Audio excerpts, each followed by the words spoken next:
आता पाहूया बॅग तपासणीवरून जो वाद रंगलाय त्याचा आढावा घेणाऱ्या टॉप 9 बातम्या। पालघरमध्ये सभेला जाताना मुख्यमंत्री शिंदेंच्या बॅगेची निवडणूक अधिकाऱ्यांकडून तपासणी। फक्त कपडे आहेत, युरिन पॉट देखील नाही, शिंदेंचा ठाकरेंना टोला। उपमुख्यमंत्री देवेंद्र फडणवीस यांचं हेलिकॉप्टर आणि बॅगेची तपासणी। नांदेडच्या मुखेडमध्ये सभेसाठी जात असताना निवडणूक अधिकाऱ्यांकडून तपासणी।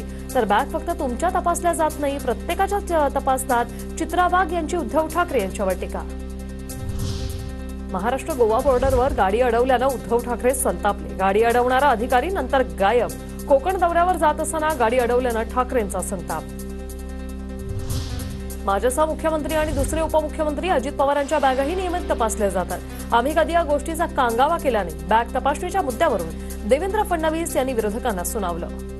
सगळ्यांच्याच बॅगा तपासल्या जातात। फक्त काही लोकांना प्रत्येक गोष्टीचं त्या ठिकाणी भांडवल करायची सवय असते।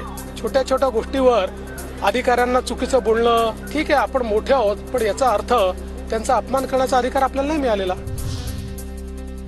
उद्धव ठाकरेंकडून प्रत्येक गोष्टीत रडारड असते। उद्धव ठाकरेंच्या बॅग तपासणीच्या आक्षेपावर श्रीकांत शिंदेंची टीका।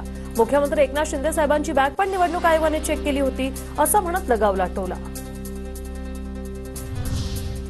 उद्धव ठाकरे काय पहिली निवडणूक लढवत नाहीयेत। निवडणुकीत अनेक नेत्यांच्या बॅगा तपासल्या जातात।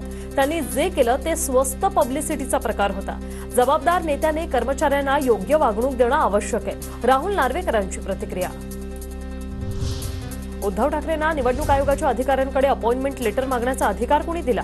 ठाकरे अधिकाऱ्यांना धमक्या देत होते, त्यांच्या प्रचारावर बंदी आणा, नितेश राणेंची आयोगाकडे मागणी। भंडाऱ्याच्या शहापूरमध्ये नाना पटोलेंच्याही बॅगची तपासणी। नियम सर्वांना सारखा असेल तर मोदी शहा योगींच्या बॅग तपासा। नाना पटोलेंचा देवेंद्र फडणवीसांवर निशाणा। राजकीय नेत्यांची बॅग तपासणी नियमानुसारच। वेळ आल्यास शहा आणि नड्डांचंही हेलिकॉप्टर तपासणार। निवडणूक आयोगाकडून स्पष्ट। ठाकरेंच्या बॅगा तपासणाऱ्या अधिकाऱ्यांचंही कौतुक।